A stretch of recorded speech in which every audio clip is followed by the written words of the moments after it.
আজকে প্রচণ্ড গরম, আজকে না এখন প্রচণ্ড গরম, তো মুড়ি খাবারে এখন আর কিছু আজকে বানাচ্ছি না। আজকে শুধু শর্টকাট রান্না, আজকে মুড়ি খাবারে ছাতলা ভাজা সকলের জন্য। ছোট্ট একটা গ্রাম থেকে আমি চিত্রা। তো চলো আজকে স্নান টান করে চলে এসেছি, তারপর আজকে ব্লগটা ছাদের করে শুরু করলাম। অনেকদিন ছাদে আসা হয় না, তো আজকে সন্ধ্যা ধূপ দিতে এলাম। তো ভাবলাম যে এখান থেকে ব্লগটা শুরু করি। আর সকাল থেকে তো মুড়ি খাবার বানিয়ে তারপরে যেগুলো কাজকর্ম হয় সেগুলো সব সেরে নিয়েছি। তো চলো সন্ধ্যা ধূপটা দিয়ে দিই, তো তারপরে এবার সকলকে মুচুরি খেতে দেবো। যে কাজকর্মগুলো আছে সেগুলো আবার করবো, আর প্রতিদিনকার একই কাজকর্ম। তো সে রান্নাবান্না করা, মুড়ি খেতে দেওয়া। তো আজকে একটা মানে রোদটা করেছে, কয়েকদিন রোদ করছিল না, তো ভাবছি চালের পাঁপড় দেবো, কারণ পাঁপড় ভেজে ভেজে কেটেই শেষ আর কি। এইসব জিনিসগুলো খেতে আমাদের মানে আমার বর আমার ছেলে খুবই পছন্দ করে, তো সেই জন্যে আর কি বেশি করে দিই আর কি। তো চলো সন্ধ্যা ধূপের দিকে তারপরে নিচে যাই, তারপরে কি করি না করি সেটা তোমাদের সঙ্গে শেয়ার করবো। তো চলো দেখতে থাকো, নিশ্চয়ই ভালো লাগবে। আশা করি আজকে আমার ব্লগটা।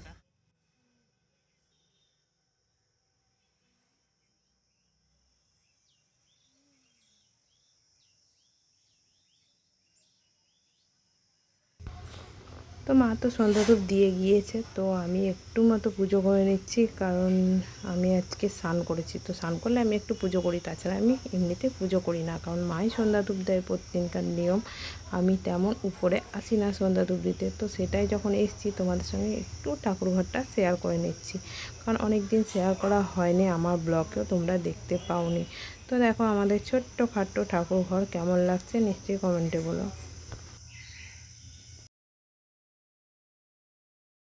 তারপরে দেখো রান্নাঘরে, কারণ প্রতিদিনকার নিয়ম রান্নাঘর তো আসতেই হবে, এটা তো আমার মানে ডেলিকার কাজ আর কি, কী বলবো। তো সকলেরই আছে আর কি, তো আমি সেটাই তোমাদের সঙ্গে শেয়ার করছি। সকলে মুড়ি টুড়ি খাইয়ে তো তারপরে দেখো আমি এদিকে চলে এসেছি রান্নার দিকে। তো রান্নাবান্না মোটামুটি কমপ্লিটই বলতে হলে, কারণ অল্প স্বল্প রান্নাই আজকে করেছি, কারণ গরমে এতটা খেতেও ভালো লাগছে না, রান্না করতেও তেমন তো ভালো লাগছেই না। তাও আর কি রান্নাবান্না তো করতেই হবে। তো সকলের জন্য অল্প কিছুটা রান্না করে নিলাম। তো তারপরে দেখো মানে একদম ঘেমে একদম অবস্থা খারাপ। রান্নাঘর যখন ঢুকি তখন খুব ভালো লাগে, যে রান্নাঘরে একটুক্ষণ থাকার পর একদম চুলগুলো উলট পালট অবস্থা, মানে এতটা গাগুলো চুলকায়। যারা রান্না করে তারাই জানে আর কি। চলে এসছে আমাদের বাড়িতে কুটুম কতগুলো। আর বেরোবে না তো, হয়ে গেছে সময় শেষ। অত রোজ রিং লাইট নিতে হবে। রিং লাইটের কথা বলো, এটা রিং লাইট, এটা ভিডিও করা। হ্যাঁ দেখেছি তো।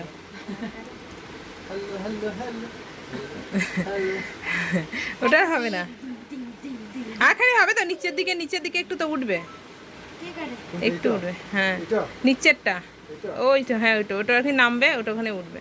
ঢিল করে না গে, হ্যাঁ একটু ঢিল করে তারপরে একটু পরে নামবে।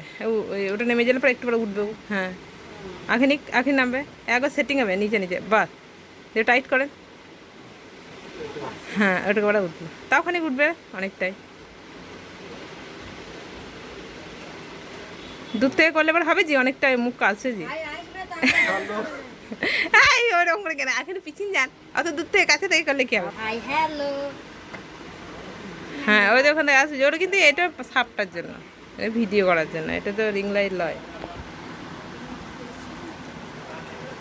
অবস্থা কত কুটুম এসছে আমাদের বাড়িতে। আমাদের বাড়িতে আজকে প্রচুর কুটুম এসছে। এই দেখো একটা কুটুম পড়াশোনা করছে, এই যে একটা কুটুম হাফ ছেলে আমার। আর এই যে দিদি এসছে, তোমরা তো দেখতেই পাচ্ছ। শুভকে ভালো লাগা। হ্যাঁ